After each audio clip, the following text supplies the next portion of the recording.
real estate due diligence, basic Q&A with actual case sample. So para sa mga bagong broker na kakapasa lang, which I invited also. So this is your broker, Samuel Lau.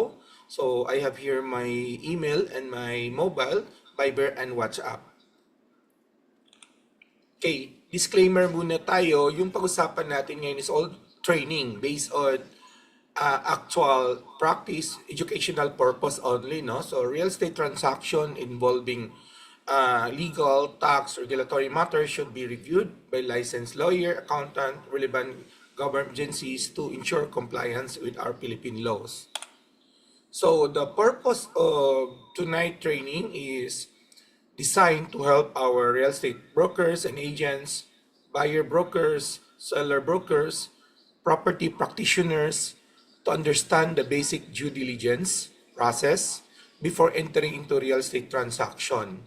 Okay, due diligence is the investigation or exercise of care that a buyer, seller, and their respective brokers are expected to perform before signing agreement, accepting payments, or closing a real estate sales. So the goal is very simple: to protect the buyer, protect the seller, protect the broker like us, and avoid costly mistake. So our module 1 is, what is real estate due diligence all about? Learning objectives at the end of this module 1, agent, broker should understand the due diligence process. It's not just a paperwork, it is a safety process before a buyer proceed with a transaction. So, allow me to quote my idol also, no? According to Attorney Raymond Bato, which is our lawyer broker based in Davao, due diligence is the investigation or exercise of care that a buyer is normally expected to do before entering into real estate sales agreement with the seller. In simple broker language, due diligence means checking before commitment, no? Before the buyer pay a reservation fee, earnest money, or down payment, or sign a contract to sell or a deed of sale, the property must be inspected. Pero sabi ko nga dito, it's not just on the buyer side. Unang part of the due diligence must be done also on the listing side broker team. Kasi pag nagkamali tayo, nag-misrepresent tayo on our listing property, we're also liable. We will discuss that also later. So, initial Q&A. Why is due diligence very important? Because not all properties are ready, clean, transferable, or safe to buy. Due diligence help prevent title problems, fake sellers, boundary issues, tax problem, zoning issues, and legal disputes. So, ito maya-maya or sa ibang modules, we will discuss more about this concern. Bakit kailangan yung due diligence? Because these are few of the concerns. So sino ba talaga ang gagawa ng due diligence? So the buyer, yes, the buyer will do. The buyer broker, of course. Seller broker, yes, you must have be the part. Kumbaga, bago natin i-upload for MLS or i-market yung property, we need to make sure the property is legally feasible to sell. Kumbaga, bago tayo magbenta ng pagkain, alam natin luto, hindi hilaw, tamang timpla. So bago tayo magbenta ng property, we wanted to make sure that property we represent, it's legally feasible to market. Legal, walang concern the legal issue, paper documentation, feasible, lahat ng mga heirs or lalo na mga siblings nagbebenta, dapat lahat not portion, not majority, but 100% are sellers, no, willing to sell. So can an agent do everything alone? So palagi kong sinasabi sa mga kasamahan din natin mga ahente-ahente or sabihin natin salesperson under PRC na agent cannot do it alone.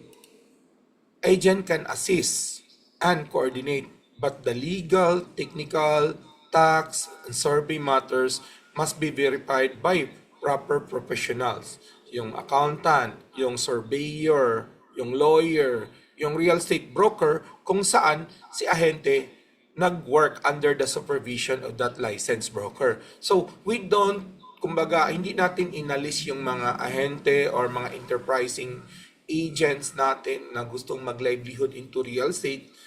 We're not pinagbawalan natin sila, hindi naman. What we want is they must be under the supervision with a licensed broker. Parang bookkeeper, always supervised by a licensed accountant. So, dito naman, ahente-ahente, kahit PRC accredited ka pa na salesperson, dapat you are supervised by your licensed broker. So, sample case muna tayo, no? A buyer liked the property and is ready to pay the reservation fee immediately. The agent says, yes po, clean title ni sir. Walang problema. No, but in reality, nakapagsabi yung ahente, or sabihin na lang natin, may ibang kasamaan din nating broker, yes, clean title yan, Sam, walang problema. But in reality, as a seller side, di pa nga siya nakakuha ng verified title. Kumbaga, hindi pa siya nakakuha ng certified true copy ng title, tax deck. So paano niya masabi, makapag-confirm na it is a clean title document, sinabi lang daw ng may-ari, etc. So the only way you know that is you need to validate, verify it in the ROD na with the certified true copy, the latest certified true copy. So another question, no seller identity verification. Baka fake yan, scammer yan, no? No tax check were done. Lesson here is never rely only on a verbal assurance. Always verified document before money moves. So, dito muna tayo, I'll give you some case actual nangyari. Okay? Una tayo dito sa mga document.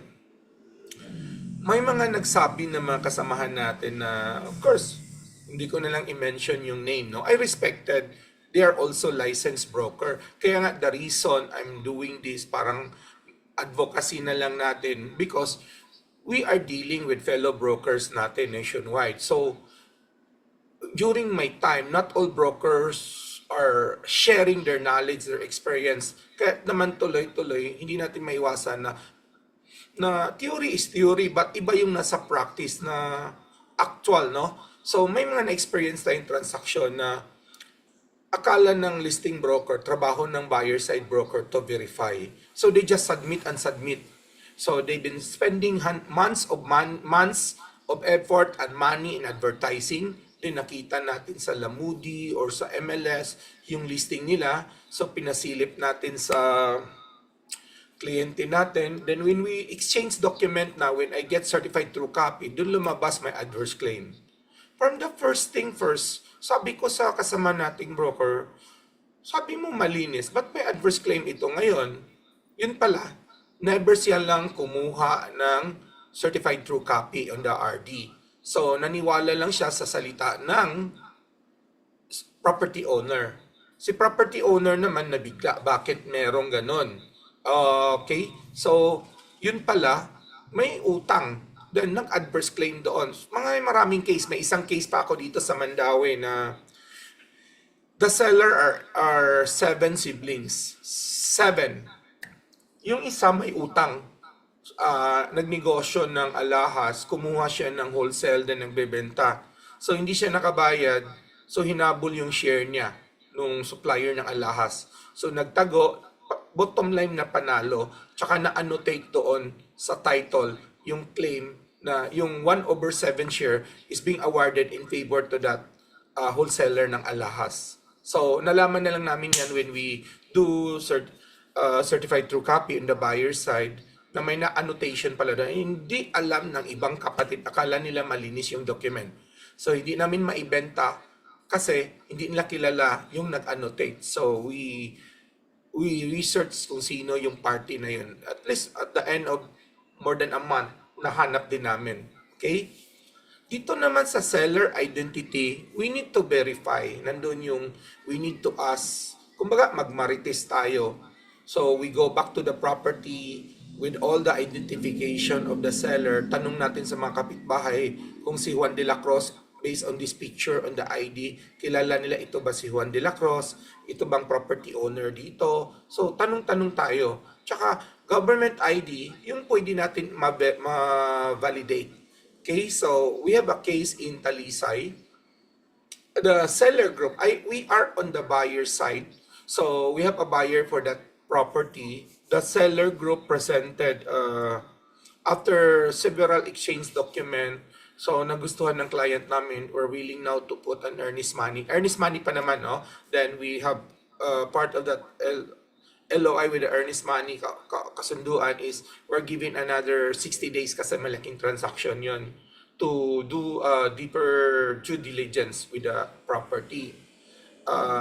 Nagkataon yung registered owner is based in Manila. May, according to the broker side, seller side broker, represented by ahente niya na mga ano pa naman yon, teacher ng isang university dito. So mga kilalang respected professor, tsaka yung broker, even senior in my practice, I will not mention name na lang, no? Pinakilala nila yung si Junior Peter de la Cruz Jr., sabihin na lang natin ganon, na ito yung pamangkin, ito yung may attorney in fact to sign, accept, receive the earnest money. So, nangyari, of course, pinakilala nila. Sila yung broker side, seller side, and they introduced to us Peter Jr., no? Na representative attorney in fact ng registered owner. So, earnest money pa naman yun. So, we accepted and we exchanged documents. This that happened on me, it happened to my associate in my firm. So, when we do our due diligence now with all the valid ID, yung driver's license niya, pinabalidate namin sa, of course, sa agency who issued the driver's license. Doon namin nalaman yung photo, yung picture ni Peter Jr., iba sa picture doon sa totoong Peter Jr. So, when we question, nalaman namin that person acted as a Peter Jr., it's a scam, identity thief. So, with our lawyer, we send demand to retract, bawiin yung earnest money. Ang defense naman ng seller group, naloko din daw sila. So, ang point natin, yes, but again, this is the first part ng mga seller group because you're gonna lose your integrity na you're not doing your job. Imagine you waste 6 months at that transaction na they wasted 6 months. Akala namin patapos, akala nila patapos na. Yun pala, naloko lahat. Sa 6 months ba naman na hindi nila na due diligence properly the Peter Jr., if they're this guy representing attorney in fact of the property is the real owner, no? So these are mga case actual nangyari. So kailangan talaga validation, verification ng identity ng seller. Ito naman, taxes. We will discuss more cases but allow me to share, baka malimutan ko naman. Why are we needed? Kumbaga, seller group tayo. Bakit kailangan kasama sa initial verification mo yung seller BIR TIN number? Because in our case, nangyari na yan, yung seller side, yung accountant nila is also a licensed broker. Sinabi na niya sa registered owner on title na, Maria, you are not vatable. Okay, non-vatable. It's okay, buti. So we transacted the deal, maliit lang yun, a little over 3 million na resell property.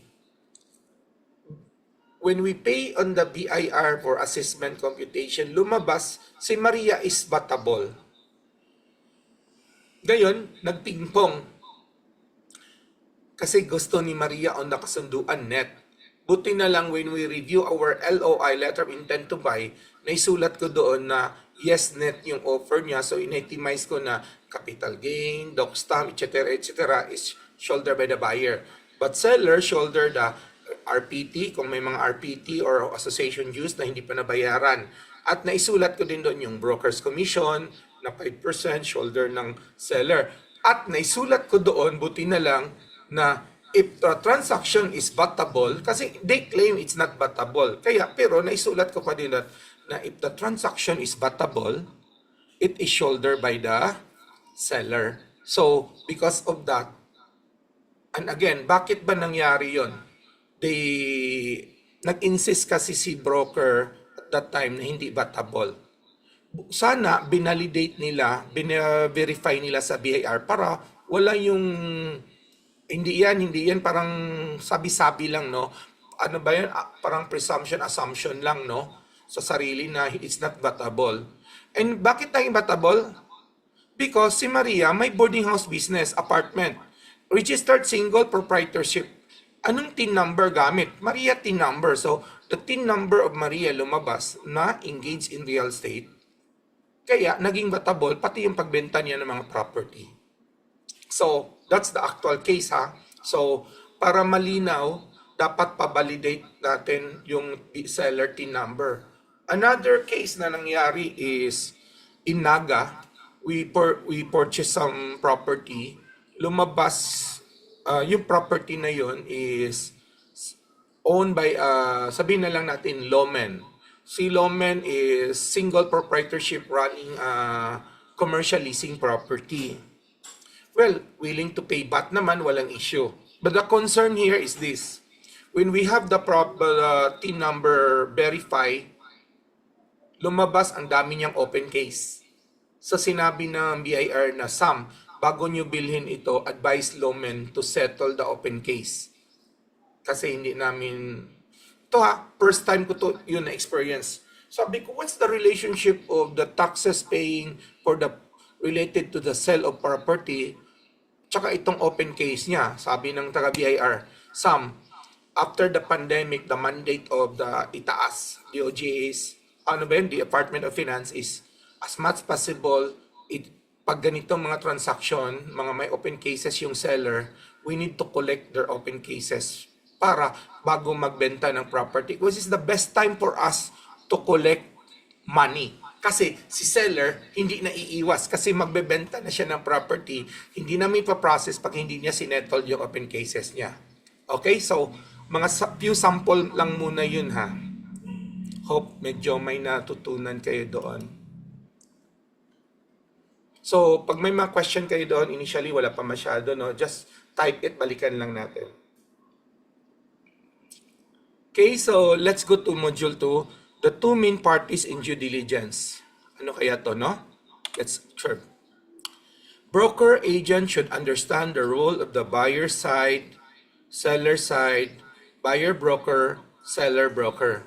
So, there are always two party. Buyer side, seller side. So, ano bang important dito? In most transaction, there are two main parties. The buyer side, meaning the buyer broker, the buyer's lawyer if needed. Seller side, seller, owner, seller broker, seller's lawyer if needed. The buyer broker and the seller broker usually coordinate with each other. The rules may be defined by agreement, authority, or co-broker agreement. The rules. The broker does not just refer and collect commission. The broker helps make the transaction safer by coordinating the documents, clarifying terms, guiding each parties. Okay, bago Q&A. So, in-emphasize ko lang dito na dito sa coordinating factor between the seller side and the buyer side broker or seller team, seller group, buyer group, karamihan meron tayong team. But the licensed broker is the principal or the team leader sa bawat team, buyer side, seller side. Importante yung co-broker agreement or MOU or MOA para from the start, transparent ano yung rule ni seller, ano yung rule ni buyer, di ba? Very important yan. Okay. So, para maiwas yung away. So, tignan na lang natin bago ako magbigay ng sample sa Q&A. Who usually verifies the title? The buyer-seller side should verify the title. Both party will verify, but the seller side should provide certified copies and support the verification. Akin lang to is, based on my experience, sinabi ko na kanina, both party, I always represent on the buyer because I'm more into buyer representation. Of course, kahit binigyan ako ng mga malinis, certified copies, latest, a month old, 2 months old, still, it is my job on the buyer side to go another round of validation or verification. It is the job of the buyer side. But on the seller side, I want you to understand na hindi lang hanggang photocopy or Xerox lang ang ibibigay niyo. After that, wala na, no? Point of view, sabi ko nga, dapat bago kayo mag-market that property, you need to properly done your assignment to verify, to validate the documentation, the ownership, kung mga ano-ano pa dyan, no? So, basic lang. Get certified copy of title and tax deck para malaman nyo pag clean, walang annotation. Pag may mga annotation, you review what are those annotations. If it needs legal intervention. Tax clearance. Why? Para malaman natin na updated ang RPT. Court clearance. Huwag na nating hintayin na may annotation bago kumuha ng court clearance. Because in my experience, may nakita na kaming documentation sa Miglanilla na ang title tsaka tax deck malinis. Walang annotation. Pagkuha namin ng court clearance sa RTC, MTC, may kaso ang lupa. Okay ha? Title, tax deck, malinis. Walang annotation. Walang history of annotation. Pero sa RTC, MTC, lumabas na may court cases ongoing. So, may mga ganyang scenario because siguro nalimutan ng plaintiff yung kehante na i-annotate on public yung kaso niya against that property. So, dapat careful tayo, no? So, again, pati doon sa mga ATS natin, latter part we will discuss ATS, no?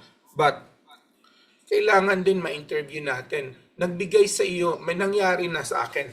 Nagbigay ATS si panganay. 4 siblings, nagbigay ATS si panganay. Sinabi, yes, it's all for sale. And we marketed the property. It was admitted in my office by our colleague broker with ATS. So, it's owned by their parents, namatay. So, akala namin na with the ATS of the eldest among the siblings, yung panganay, it's enough. We learn our lesson and mistake for here based on experience. It's not enough. Kasi, when we advertise it, few days, a week after, a letter from a lawyer of the younger siblings natanggap ko in my office advising us, number 1, ipa-remove yung all advertising. Number 2, authorize us. Buti na lang meron kami ATS from the panganay. Sabi ng point of view ng isang kapatid, why are you selling the whole? Why are you advertising the whole 2 hectares ito?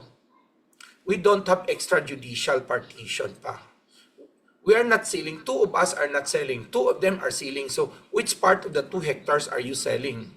Wala pa kaming settlement, magkapatid. So, akala ng office namin malinis na kasi it was admitted by one of our associate broker with ATS. So, minsan kasi mataas respeto natin pag ka-level natin broker nag-submit.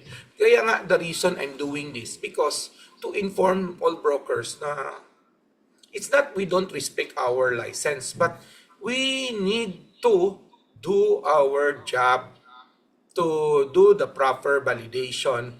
Again, normal lang, tao tayo, magkamali tayo, but kaya nga I'm sharing you this experience para maiwasan natin yung future na mga ganitong experience na a little bit nakakahiya. Lalo na pag hindi mo kakilala, then napadalhan ka ng love letter, lawyer pa ha. Okay. So, again, ang dami kong actual case galing naman sa another broker. May ETS. In-advertise natin kasi sa MLS, di ba? Then, another lawyer sent me, threatening pa to remove it within 24 hours, yung ads, or else they will file against me kasi firm ko nag-advertise sa PRC kasi unauthorized daw. Okay. Ang nangyari is, itong years na to, ang nagbigay ETS, sinabi ko, attorney, may ETS kami, oh. Sinabi naman ng attorney, ba't kayo nag-advertise? Alam nyo ba na that property is contested? Common pa yan. So, another rivalry ha, of ownership. So, hindi ko naman masabi kasi I am not the one on the being given as authority. Pina-advertise through MLS sa atin, no? It is also another colleague broker natin. Siguro nga, nagkulang lang ng due diligence din yung co-broker natin. So lumabas doon na yung property is contested pa among siblings. Pinag-aawayan pa sinong real heirs for that property. Okay? So again, careful tayo. Kasi, number one, we really don't want to waste our time, effort on this kind of problem. May isa pa ako ha. Itong senior broker, dami ha. Hindi lang ahente. Kaya nga sabi ko, why I'm sharing it to the broker? Kasi minsan, feeling natin broker, alam natin lahat. And we have this pride, ego, corona sa ulo. But sometimes we need to humble, do our task, do our job. Because it will affect also your personality, your integrity. Ito, nakakahiya to. My buyer from China fly to Manila, bringing the engineer fly to Cebu just to check the property. Sinabi pa ng senior broker in practice, yeah, malinis yan, Sam. So, syempre, you're a broker, colleague ko sa industry, ahead in my practice, okay, I respected you, that your word is your bound, no? Na malinis yan, walang problema. Transaction, 35,000 per square meter industrial property in Mandawi. We make a counter offer, initial offer, 25,000 in behalf of my client, then umuwi na sa China. And then, nag-decline, kumbaga, nag-counter offer ng 30,000. So, we're willing to close at 28,000. So, we arranged a meeting a month after. So, me representing my client, I am given the authority to close for 28,000. Or, kung talagang ayaw, sagad, payag na kami sa 30. So, of course, focus ko to close 28 kasi may bonus pag na-close ko sa 28. Nung kausap ko na yung kapatid, one of the siblings, kasi sinabi naman nila it's a common, no? Sa parents pa nila. Doon lang lumabas na out of, sabihin ko na 4 ba o 5 sila, isa sa kapatid nila, ayaw pumirma, ayaw magbenta pag hindi siya, parang may quarrel among, siguro out of 5 may isa hindi ayaw pumirma. Pag hindi na-settle yung parang internal sibling quarrel nila. So, doon nalaman, so, meaning nagkulang ng more relationship yung listing broker to that siblings na kaya nga on our ETS, ito tips ko lang, on our authority to sell, kasama doon sa last paragraph, di ba, may holdover clause tayo. One paragraph doon na kumbaga, we, property owner, is kumbaga, how it worded, wala kasi kopya ko, no? Parang sinabi doon na kami property owner, 100% willing to sell our property. Kumbaga, pina-emphasize ko doon kasi nangyari na nga yan sa experience namin doon sa dalawang case. Para pag sinabi ulit na pumirma isang siblings lang on behalf of the maraming magkapatid, and then sinabi later on na isang kapatid na, ba't pinabenta yan? Di pa na namin pinabenta. At least may pakita ko sa ETS namin na, nakasulat dito na nag-conforme yung kapatid mo na 100% kayo daw willing to sell that property. So, yun, no? At least parang disclaimer natin yun to protect na pinirmahan niya, binasa niya, okay? So, meaning, nag-assume tayo na 100% kasi nandoon na yung 100%, okay? So, you can drop that in a proper legal terms. If you want, just message me. I have a sample copy of my ETS for that. Just message me tomorrow. So again, who provide the documentation? The seller side normally provide the certified copies of title, tax declaration, tax clearance, ID, court clearance, BIR TIN number yan ha, TIN number validation, authority documents or BIPLAN and other documents needed. But initially, in our transaction, ano ba yung unang hinihingi ng kliyente?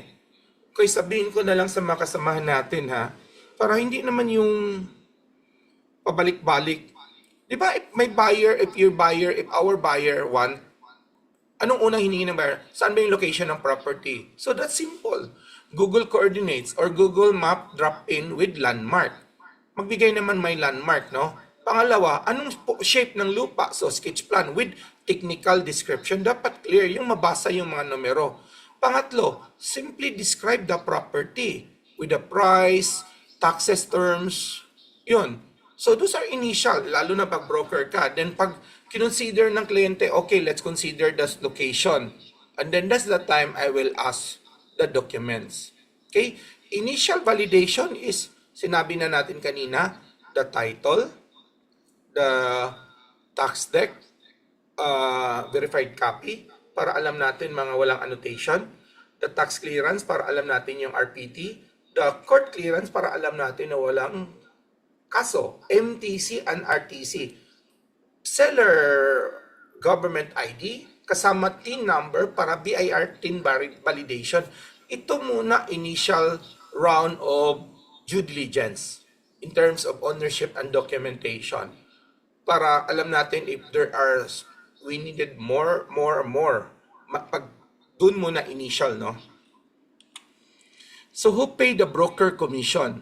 This depend on the agreement. In many brokerage transaction, the commission is collected by the listing broker, the seller side, and will share. Okay. May mga, okay, patama po ito sa mga ahente ha. Mga ahente. Dami nating mga kasamang ahente na they don't want on their ATS na may licensed broker. Which is, I always advise, there must be a broker on record. Okay, ito nangyari ito sa Balamban, Cebu. Ahente, not even a PRC accredited. Kahit na PRC accredited agent yan, it does not give you right na mag-brokerage ka on your solo flight without the knowledge of your broker. Ito nangyari, may ETS si, halimbawa, Maria. May ETS si Agent Maria sa kapitbahay niya, family friend. Nag-liquidate kasi namatay yung parents, nag-liquidate sa property. Ang galing ni Maria, naturuan siguro sa lawyer, ATS, permado, notaryado pa. Okay. Kaso lang, may kunting mali. Isa lang pumirma out of 5 siblings. Ngayon, na-consummate yung sales. For example, discussion purpose, the commission of Maria is supposed to be 1 million.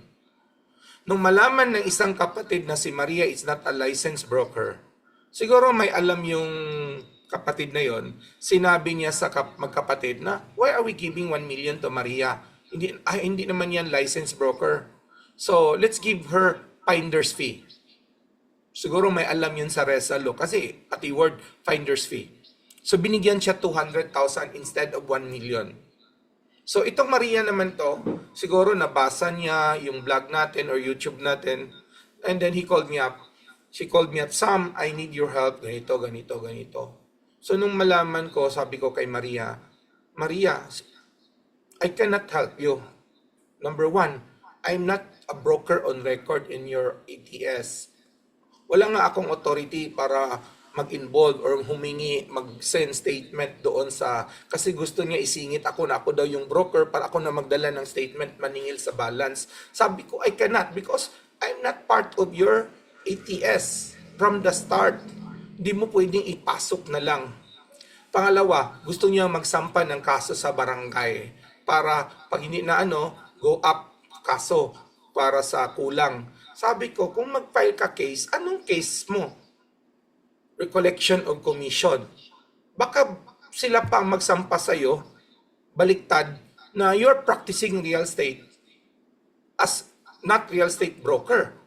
Baka yung collection mo kulang pa sa pang-abogado mo, pang-piyansa mo, pag nakulong ka, at saka penalty mo. Kaya, dapat, in lahat ng transaction sa mga kaibigan nating mga real estate salesperson, RESP, or mga enterprising agent, kahit hindi kayo nasa project selling, kahit mga, sabi nga, helping my kapatid, helping my friends, dapat there is always broker on record on every transaction. It is the broker. So kayo, parang finder's fee. Pero usapang finder's fee, kayo na bahala ng broker anong pinag-usapan yung rate, no? Ang point lang dito, kasi si broker on record, siya yung may legal na maghabol, mag-collect sa commission kung hindi magbigay ng totoong commission based on the agreement yung seller side. Okay? So, I hope I able to share some of that example. So again, we are not killing the livelihood of those enterprising people, but let's do the legal way na collaborate with a licensed broker. Lalo na yung sa mga RESP, binigyan kayo ng privilege ng mga licensed broker nyo to be accredited with the PRC. Pag natuto kayo, don't do your own moonlighting without the knowledge of your broker. Dapat, kung binigyan kayo ng opportunity, give back also para iwas problema. Pag nagkaroon ng problema, at least nandun si broker to protect you, to avoid problem happen. Kasi on the start, on board si broker, trabaho ni broker, mag-due diligence on all the process from the start to end. So I hope now na you learn something on this issue. So actual case, buyer broker bring a ready buyer. The seller broker control the listing, but there is no written co-broker agreement. After closing, the commission sharing dispute arises. Lesson: before working on a deal, brokers should clarify the authority, the commission, the sharing, and the duties and writing. So, dito papasok yung sinabi natin, both party must have co-broker agreement. It could be in a co-broker format, which you can Google it, or ChatGPT, AI can help you drop that one, or MOA, or MOU, kahit simple man lang papel, no? Party A, Party B, seller group, buyer group, nagka-agree kayo na 50-50 sharing kayo on the commission or whatever, no? Sulat nyo lang to avoid problem. Okay, ito, ingat tayo ha. Nagbigay si seller group on the co-broker 5% commission, sharing 50-50. Ngayon, halimbawa, I am on the buyer side. Nagkasundo kami ni broker A, 50-50. Yun ang agreement namin. I can have that agreement notarized. Ngayon, na-close deal, I'm sending, let us say, it's a 2 million transaction. So, I will send statement to broker A for my 1 million. And ngayon, si broker A cannot collect 2 million. Whatever problem, nagka-problema siya kasi hindi pala klaro yung ATS niya, hindi klaro yung kasulatan niya, hindi siya binigyan ng tamang commission. Binigyan lang siya ng 1 million. So, kaninong kasalanan ngayon? I can insist to collect my share kasi yun ang co-broker agreement namin. Pero, the reason I'm sharing this, we need to help each other. Alam natin, not all sellers are given ATS right away. Lalo na yung mga too close natin or relatives or mga bossing natin, no? But there are several ways to reconfirm, to validate the terms and conditions of the seller. ATS, discuss ko na lang. Kung ayaw magbigay ng authority, the standard format, authority to sell, ayaw niyo yung word authority to sell. Palitan mo authority to market, authority to look for buyer. Palitan mo kung ano yung happy si seller. Kung ayaw talaga, I myself, I have what I called seller questionnaire form. Sellers or property owner sellers questionnaire form. So, ginagamit ng team ko yan para, kumbaga, guide, iwas malimutan yung ibang mga dapat tanungin, part of the validation. Kasi kahit tayo, kahit ako na minsan nakalimutan ko yung certain portion of the due process, or due diligence, no? So pag may questionnaire form, may iwasan mo yon, no? So sa huli, last part of that questionnaire form, nandoon yung prepared by, signature by, gano'n, ng mga property owner. Kasama dun sa questionnaire form, pipilapan niya magkano ba yung commission bigay niya, magkano ba yung selling price, magkano ba yung ano. So, parang in passing, it become like an authority to sell. Importante dito, you have a black and white agreement, permado, ng seller. Para pag nag-claim tayo as a broker on that transaction, kasamahan ng mga ahente-ahente natin, tayo kasi ang may responsibility to collect, meron tayong babalikan attachment. I-attach natin sa statement natin, collection of commission, yung document na yon. Halimbawa, wala talaga. Minsan tinatawag or minsan nagchat-chat lang sa mga Messenger, Viber, WhatsApp. They can delete that one.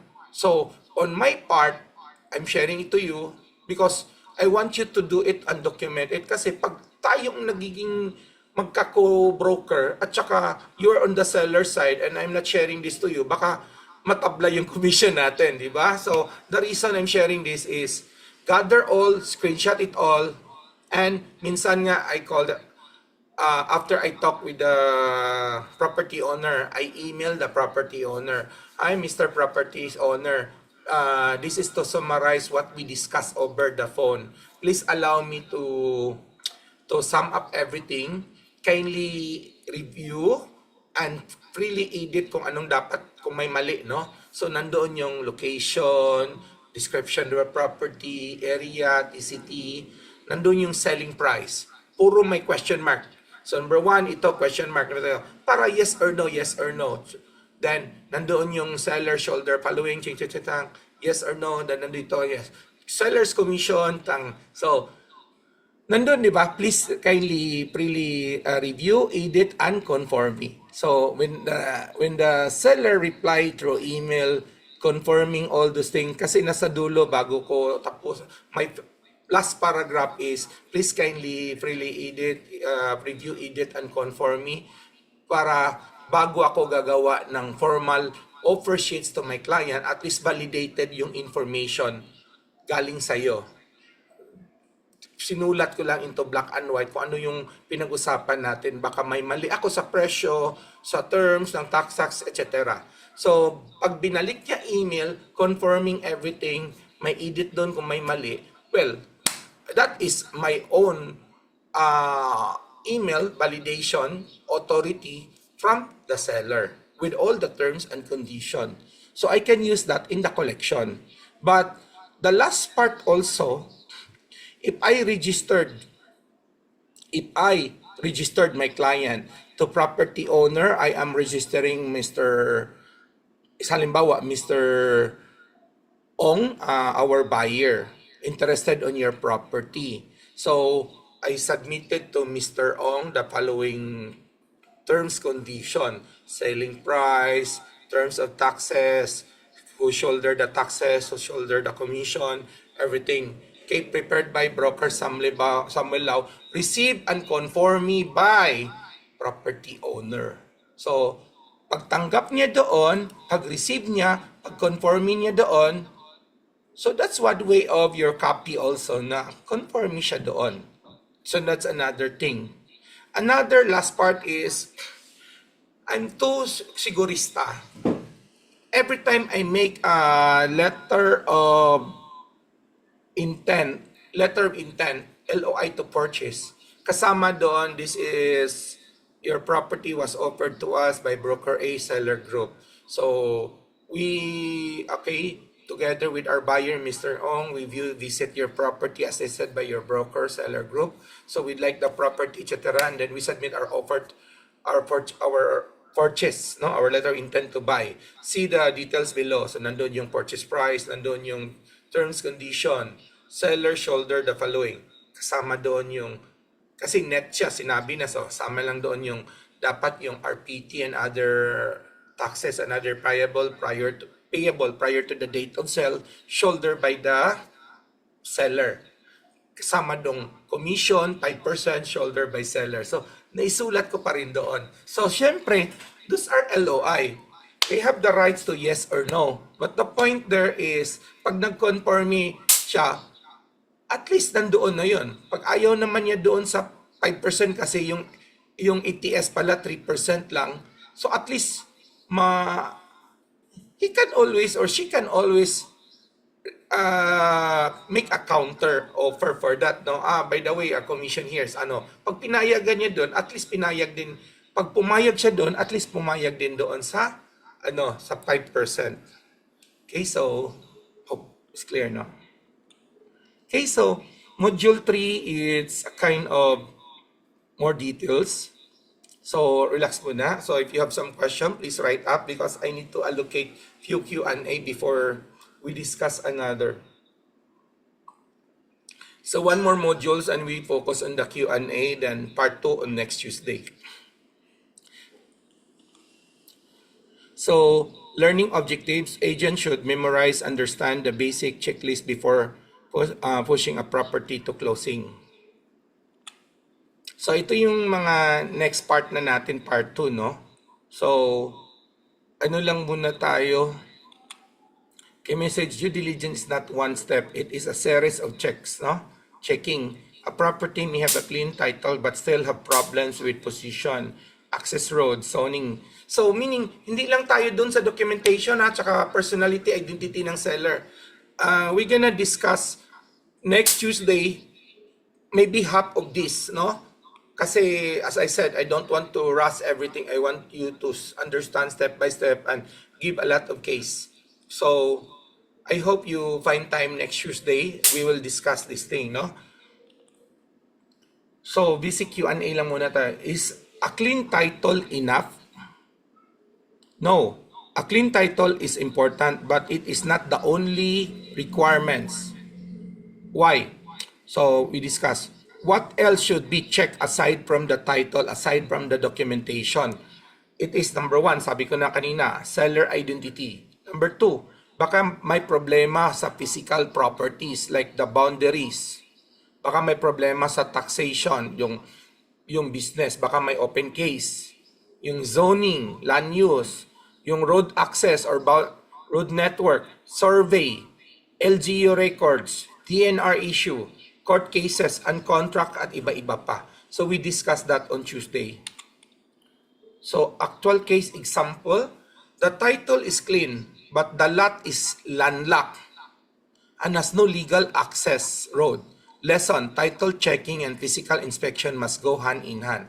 So we broker, we've been taught in our review to read the title. Even on the technical description, alam na natin if we try to, kaya nga hinihingi natin yung title tsaka sketch plan. Kasi sa sketch plan, minsan di natin nakikita kung may road network kasi hindi kompleto ang pagka-draw ng ibang surveyor. But on reading the technical description ng title, alam natin if there is north, south, east, west area bounded by road. Pag wala nakasulat doon bounded by road, because lahat ng technical A to 2.1 to 0.2 is bounded by lot number. 0.2 to 0.3 bounded by lot number. All of it surrounded by lot number. Is it assume my road? Yeah, you can assume it is landlocked. Pero baka isa sa lot noon, baka isa sa lote doon is may annotated na it donate or it serve as a subdivision road or it serve as a perpetual passageway or right of way. Kaya we need to review due diligence. So that would be more topic on the Tuesday. Okay, so that would be module 4. So I think that's enough for tonight. So we can have more question muna based on first topic. Okay, allow me to stop my sharing and let's do Q&A. Okay, tignan natin kung may mga questions. Hi, Sam. Yes, ma'am. I have a question. Sure, ma'am. Ganito. Siyempre ako yung sa seller side na broker. Ngayon, yung itong buyer side na due diligence, sabi ng buyer side na broker, may kaso yan, sabi. Sinabi ko sa owner, yung representative, lima silang magkakapatid, isa yung lagi kong nakausap. Sabi ng owner, wala, tinanong ko na sa mga kapatid ko, walang kaso ito. Pagtanin mo kami ng dokumento kung anong kaso ito. What can you say about that? Is that the only way para ma-verify? Ma'am Arceli, kahit sabihin pa yan ng mga property owner, we still need to do our due diligence check. As I mentioned, number one, we need to check the title and tax deed in the kuha tayo ng certified true copy. Kasi doon lang natin malaman talagang may annotation or walang annotation. Kung may annotation, tignan natin if it is legal side or baka utang lang, mortgage or ano pa, no? So, pangalawa, dapat kuha tayo ng court clearance sa MTC, RTC kung saan cover belong territory yung property. Kasi as I mentioned to you, nangyari yan sa amin sa Miglanilla na yung title tax deck walang naka-annotate kaso. Pero when we get an court clearance in the MTC, RTC sa Talisay where Miglanilla district is belong, lumabas na may kaso. So, we need to get all those things. May nangyari sa amin ha, ganito yon. On January, we paid earnest money. Based on that document we check on the January, walang annotation sa title tsaka tax deck. Then due diligence February, we scheduled to pay on the March. So on our SOP, a week before bayaran, we secure another round of certified true copy. Nung kumuha kami last week ng February, certified copy ng title, lumabas doon may bagong annotation sa title. Collection, kumbaga utang, no? May nag-annotate doon ng utang. So, may mga cases na ganyan talaga. So, kung hindi namin kinuha ng bago yon, nakalusot sana yon. So, buti na lang, we get another certified copy in the last week of February before kami magbayaran on the first week of March. So, may mga case na ganun. Thank you. So, may question dito si Priya. Hi sir, new broker po. Regarding finder's fee, how much percent of com from accredited salesperson and for non-accredited salesperson agent usually is being practiced? Okay? Priya, there is no kind of a standard practice, no, pagdating sa finder's fee, but let's borrow na lang being common practice. 20% finder's fee ang ginagamit ng mga international na kaibigan nating realtor na nagre-refer sila ng kliyente, no? Na for sell or to buy. And then after that, wala na silang ginagawa masyado. They just simple dropping the name and contact number. So, 20. But again, it's in the normal practice in local natin ngayon, it's kumbaga, sorry to say, kumbaga ano na lang, kayo mismo, you weigh what's worth it, what's make everything happy, na it can maintain long-term relationship, hindi yung hindi yung parang pabigla-bigla. Meron nga iba dyan na, sorry to say ha, may nakita ako mga kasama nating broker na nag-advertise ng rate na mataas on the entry level ng mga ahente at saka so it killed the industry standard. Kasi it's being advertised pa. So, point of view na lang, kung gusto mo talaga, girlfriend mo, boyfriend mo, yung researcher mo, yung ahente mo, bigyan mo ng mas malaki kaysa iyo, gusto mo magsarado negosyo mo after that, ahente ang kumita, ikaw broker, lugi kasi may OPEX ka pa. okay lang, but don't advertise it because it will ruin also the standard with other brokers. Alahanin mo, may matatamakan, ay, ano ba sa Tagalog yan? May maaapakan ka. Okay? 1% is not enough to run your own realty office as an override if you're giving higher standard rate. So that's another topic, no? Maybe Jam here, Manilin Rose can have that good topic for OPIX. Okay? So point of view lang, 20% finder's fee is good. Only whatever your share, ha? Whatever your share, lahanin mo, may co-broker ka dyan. Pero if you want to give more, sa inyo na lang yan, wag nyo lang i-advertise. Just to, kasi yung iba nag-advertise just to attract what? More agents network to them. And it will, kumbaga, ruin the standard. Wala namang standard, but kumbaga, merong daming maapakang mga practitioner broker for that. Okay? So, yun lang masabi ko. Any other questions? Okay, maybe we can entertain 3 more questions if you like before we end the day. And again, the part 2 would be on next Tuesday. And you can invite also more brokers, agents, pati yung mga team agents nyo, team ahente nyo. It's good. Ako na magsasabi sa kanila, ako na magkukorek sa kanila. Hindi na kayo. Open case, okay. Ask ko lang regarding open case, how can affect the transfer of property? Siyempre, sir, pag yung binili mong property, may open case, ongoing case, I don't advise you to buy that property without settling that one.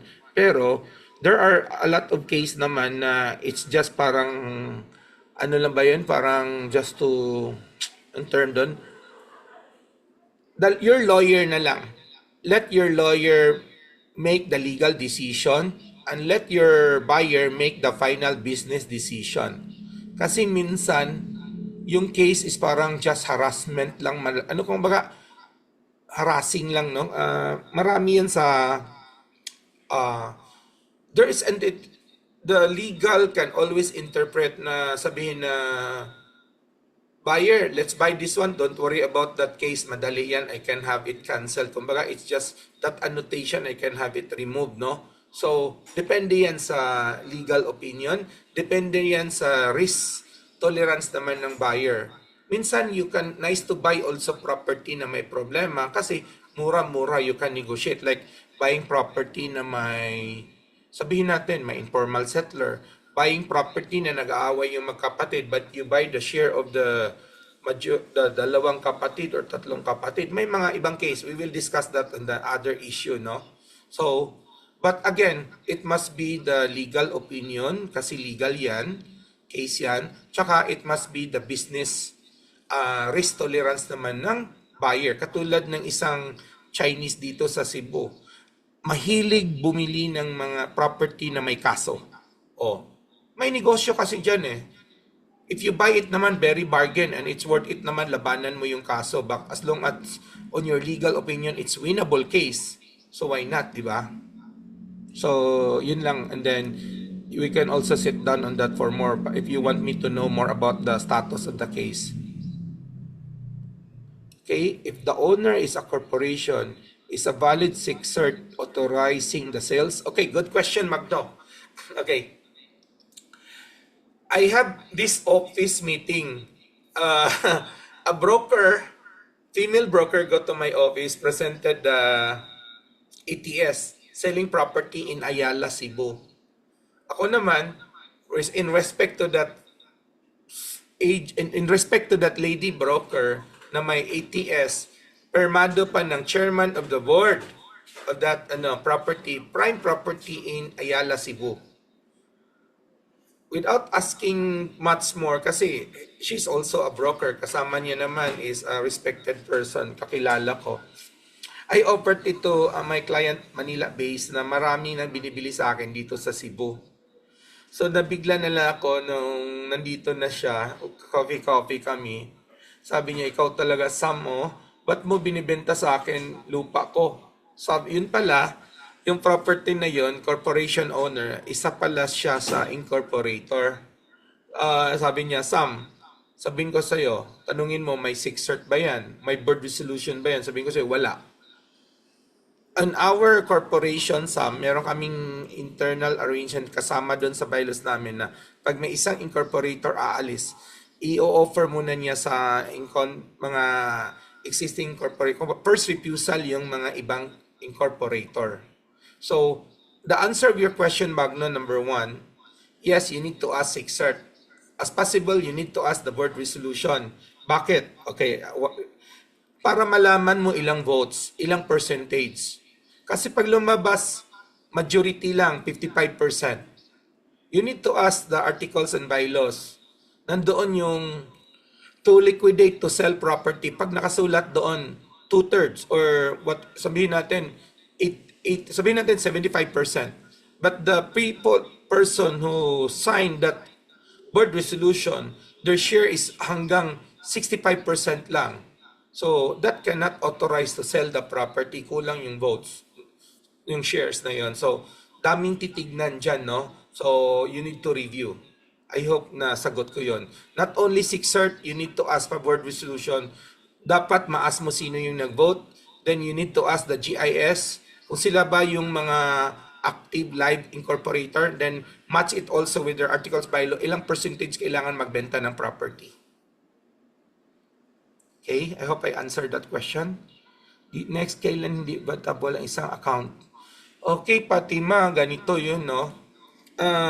I'm not an accountant, but play safe ako. Ngayon sa laro ko, Fatima, I always play safe.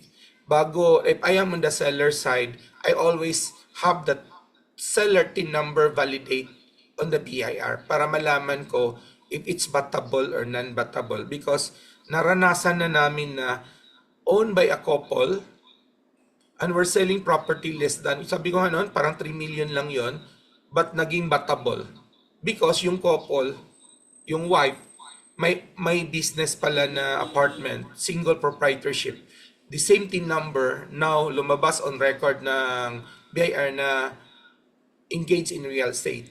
Okay? So, to play safe natin, we don't want to assume baka magkamali tayo, then nagkasundo na si buyer-seller, then biglang battable, para hindi tayo babalikan na sa broker. At least meron tayong galing sa BIR. Play safe tayo palagi na, based on the BIR, it's non-battable. But biglang naging battable, that I don't know. Maybe let's hire our tax consultant to review, talk to the BIR. Okay? BIR TIN concern settlement.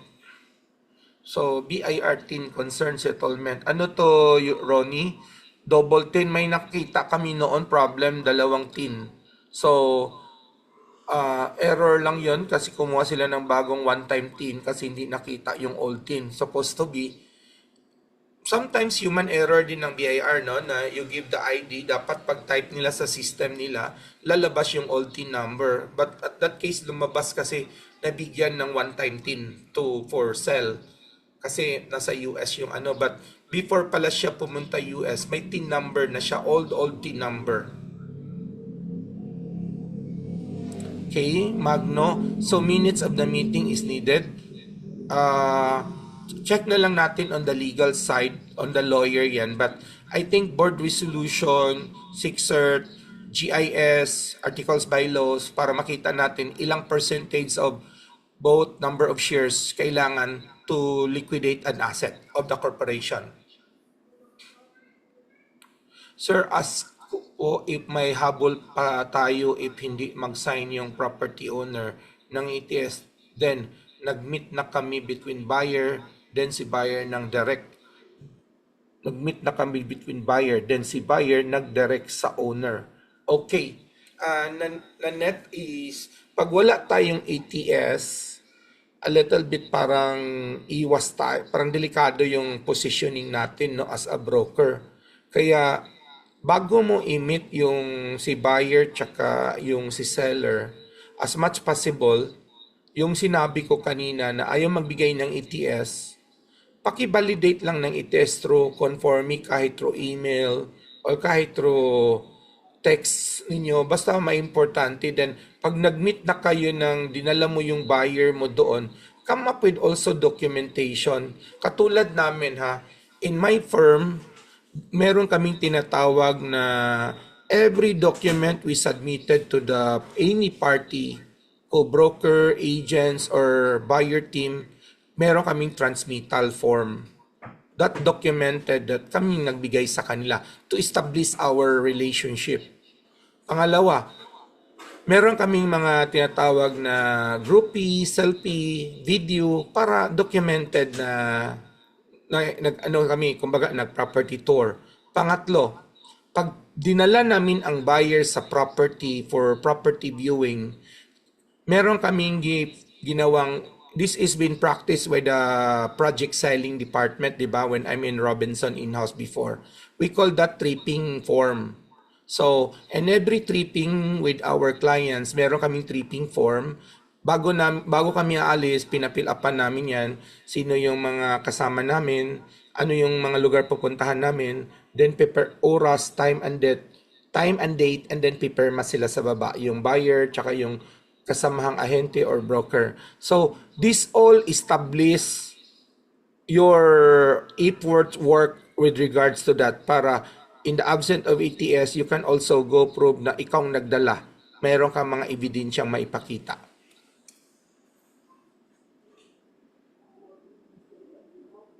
Okay. Ronnie, yung open case namin, no, we are advised talaga ng BIR to settle first the open case before to consummate the sales. Kasi part of the due diligence pa yun eh, hindi pa kami nagduwas. So, binigyan kami ng open case, ang nangyari na lang doon, nag-advance down payment ang buyer ko to settle the open case. Sir, do you have sample of transmittal and ETS? Thank you. Belly, it's too late now, but it's on my Google Drive. Just ano na lang, remind me tomorrow, text me with my number. Faye, paki-chat dito yung number ko. That's my Viber also, no? So everybody can get, kung kailangan nyo, just message me through tomorrow so we can give you kung ano yung mga document. Like yung sinabi natin, ETS. Tripping form, very simple yan. Natutunan ko yan sa sa Robinson's Land when I'm doing during my year 1 as an in-house broker.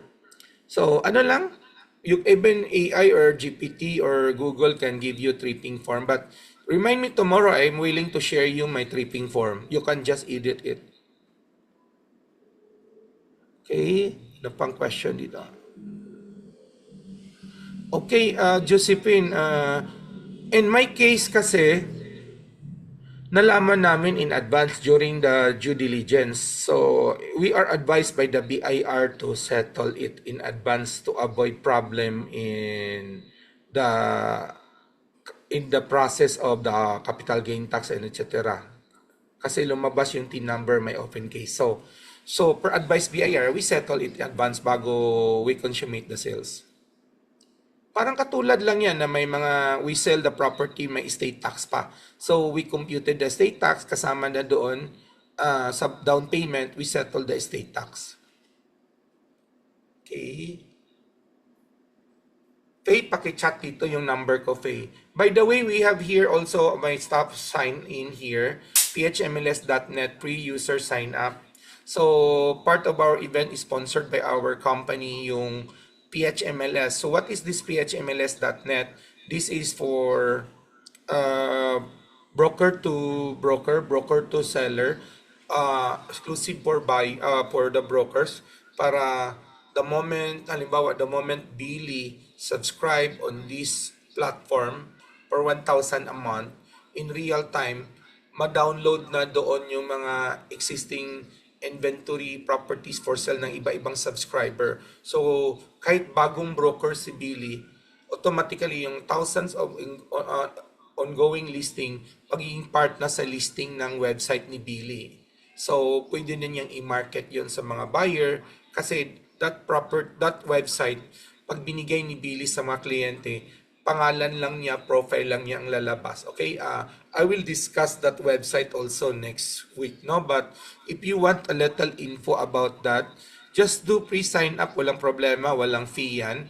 And then my staff, Altia, will do call and do an online orientation for you for 10 to 20 minutes. Okay, so that's all, and I'll type here my number if you want to, that's my Viber also. Okay, so again, good evening everyone. Thank you for joining us and hope to see you on our real estate due diligence part 2 next Tuesday, Thank 7 you, sir. p.m. So Thank you. if you want, please invite other brokers also kasi mas maganda, marami tayong matutunan based on experience, exchange knowledge because it can help also in our future transaction to each another. Okay? Good evening everyone.